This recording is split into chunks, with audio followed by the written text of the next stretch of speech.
These are the notes we took in class today. The topic is the counting principle. How can you use a counting tree to list all the possible outcomes of a probability situation? That was the essential question. Something that you also need to know, another name for counting tree is tree diagram. Some people refer to it as a tree diagram and others as a counting tree. So the definition of the counting principle is when you're finding the total number of possible outcomes for a probability experiment.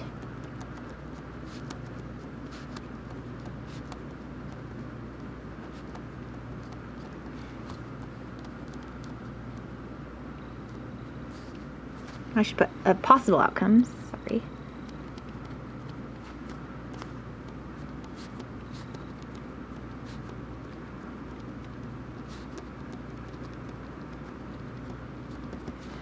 Okay, and a display that shows all the possible outcomes of a situation is called a counting tree, or you could also call it a tree diagram.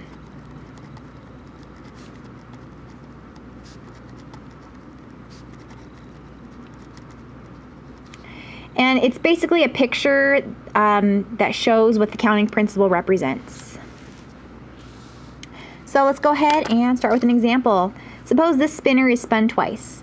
And when you're performing theoretical probability, you're going to assume that the spinner will never ever land on the line, okay? So in this case, with this one, the spinner would always either land on yes or no, never just right on the line where you'd be unsure, okay? In experimental probability, where you're really acting it out, yeah, that does happen all the time. But when you're doing theoretical probability, assume it never lands on the line. It's either this or this. Okay, so suppose the spinner is spun twice. What are all the possible outcomes? When it's saying what are all the possible outcomes, you want to use a counting tree to display it. Okay, so here's how I want you to do your counting trees. And I'm very particular about this because sometimes your counting trees will get very large, and if they're not organized, you're gonna mess up. There's a good chance of you messing up if it's not organized. So when we're doing this, I want you to first start off with the word start. And it says right here we're going to spin it twice. So you're going to start off and you're going to do your first spin. The options that you could possibly land are yes or no. Okay? And here's the part where it's going to help you stay organized. Is I want you to put a column around it so it's very organized, because once you start making your counting tree, it might start getting a little crazy. So right here, we're going to label that as the first spin. Okay, so all this in the column, that represents what could happen on the first spin. All right, well, we have to spin it a second time. So let's pretend you landed on yes on that first spin. What could you possibly land on during the second spin? Well, you can land on yes or no again. Because when I landed on yes the first time, I didn't take it out. If I would have taken it out, then that would be called a dependent event. But since it's still there and I didn't remove it, it's called an independent event. So if I landed on yes first, then the second spin I can land on yes or I can land on no. Now let's say I landed on no first. On the second spin I can land on yes or I can land on no again. And I do want you to put a column around this to keep it organized. And we're going to label this the second spin. So now we have met the criteria of spinning this 2 times. And now comes the part where you need to write the outcomes, because they want to know what are all the possible outcomes. And this part, some people have a little bit of trouble visualizing this. It might help if you traced it. So here we're going to go this route. So this right here, you could have yes, and then you can land on yes again. Okay, let's go there. So you can land on yes and then no. Okay, no and then yes. And then no and then no. So, oh, whoops. No and then no. Okay, so this little column right here, this right there would be the possible outcomes. And I see that there's 1, 2, 3, 4. There's 4 possible outcomes. And if you're like, how is this a counting tree? If you turn it like this, I just look at it like, oh, it's a little Christmas tree. Look, there's a star on the top. Start. And right here is a Christmas tree, and it's got a little big box of presents right under there. Big. Okay, how many outcomes are there? When it says how many outcomes there are, if it you don't have to do your counting tree. It just is saying, hey, how many are there? Well, there's 4. Here's a fast way to do that without using counting tree. And it would look like this. For your base, because I'm going to deal with a base and an exponent. For your base, it's going to be how many options there are that you can land on. You can land on yes or no, so there's 2.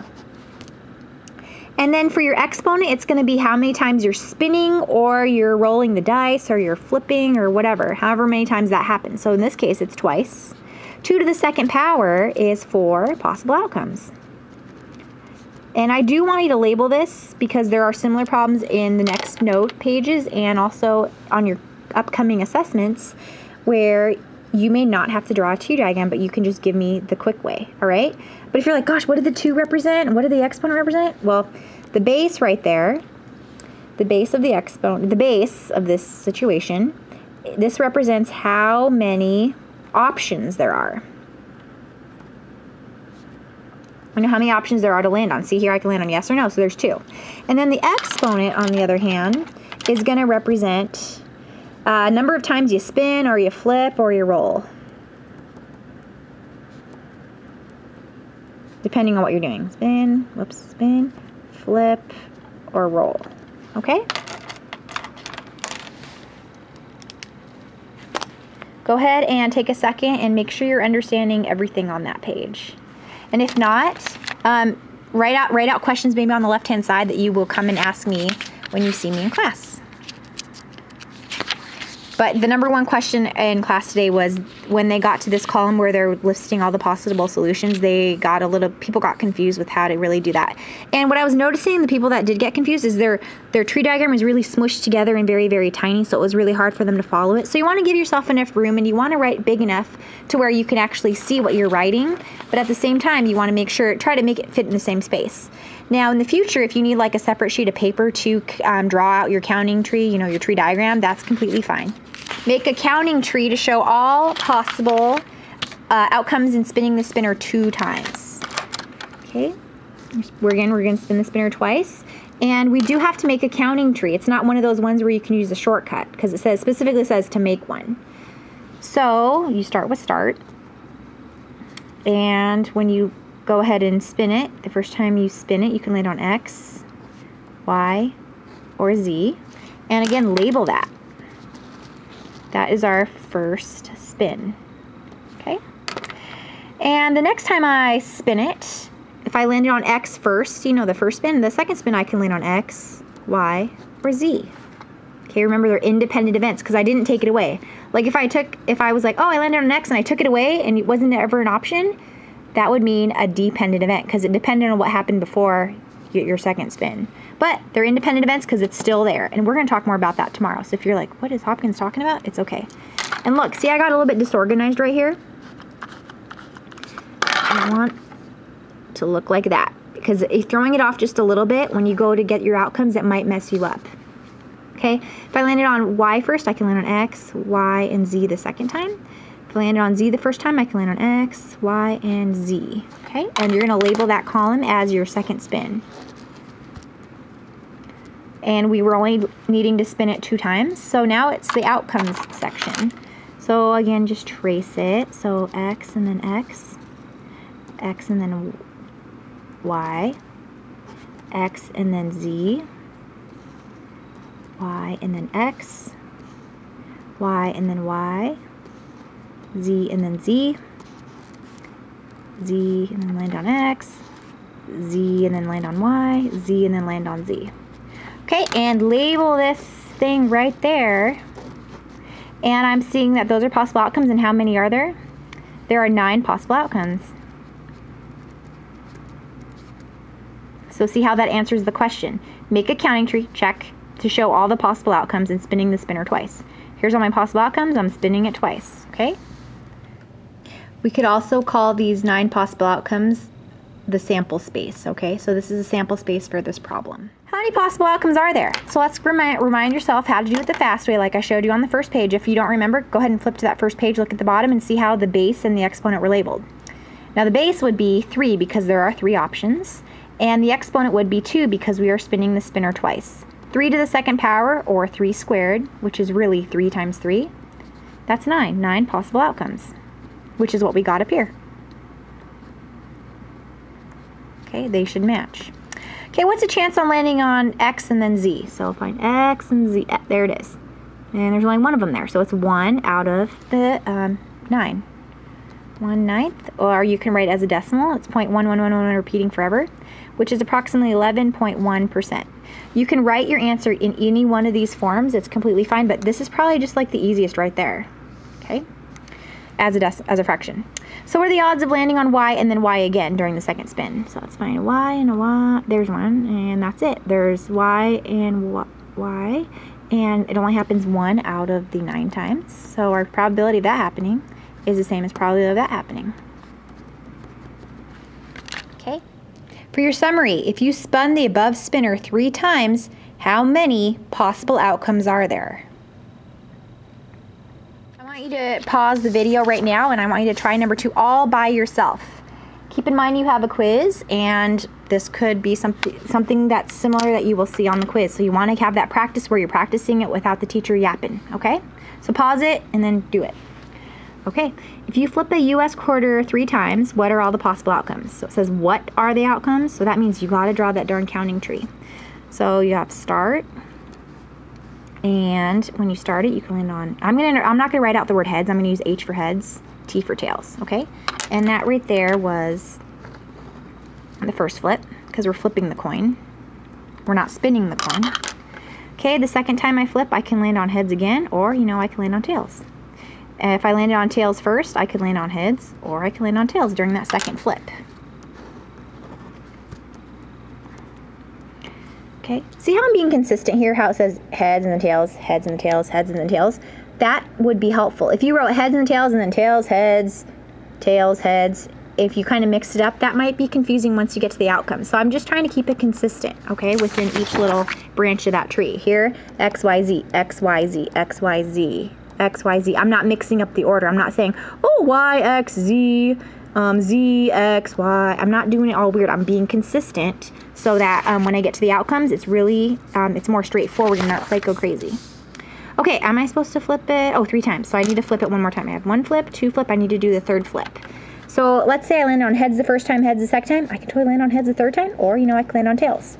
If I land on heads then tails, I can land on heads or tails the 3rd flip. Okay, see how I'm being consistent? All right, and I'm trying to keep those columns straight. Okay, and that was the 3rd flip. All right, now comes the outcomes. So I can have heads, heads, heads, heads, heads, tails, heads, tails, heads, heads, tails, tails, tails, heads, heads, tails, heads, tails, tails, tails, heads, or tails, tails, tails.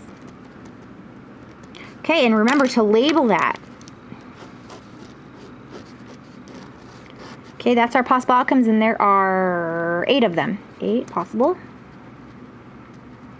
outcomes.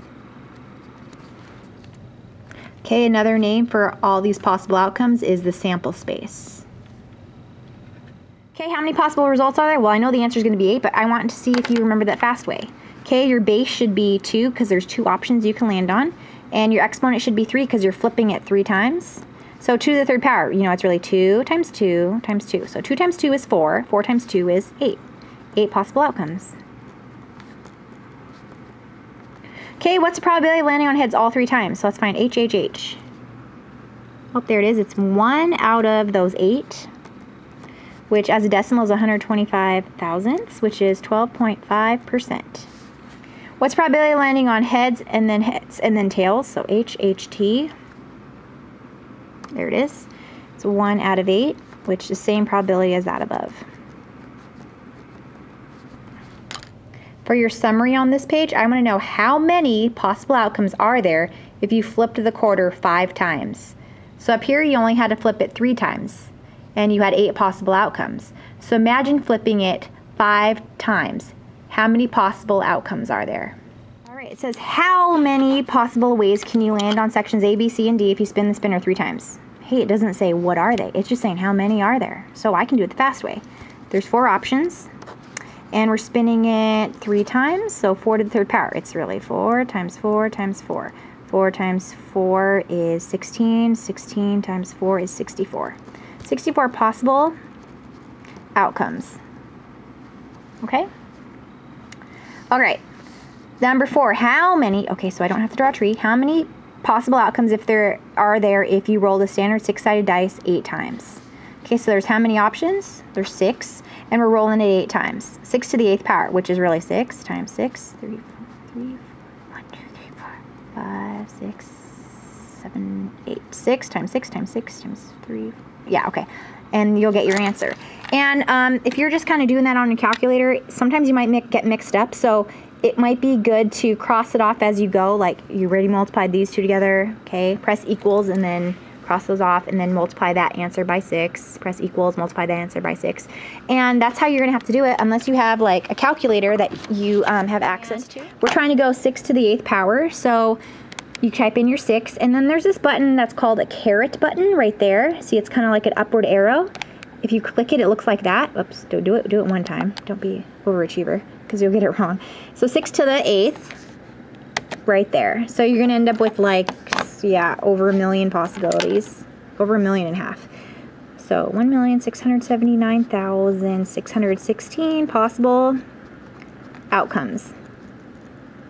So I had some kids in class that didn't really catch on the wording right here. So they started to do a counting tree and there wasn't enough room, and then they realized, oh, I don't have to list them all. I just have to write how many there are. That's how many there are. And if you can imagine, that'd be a really long, big, giant counting tree.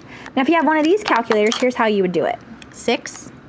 And then you see this little y to the x button, y to the x power. You press that.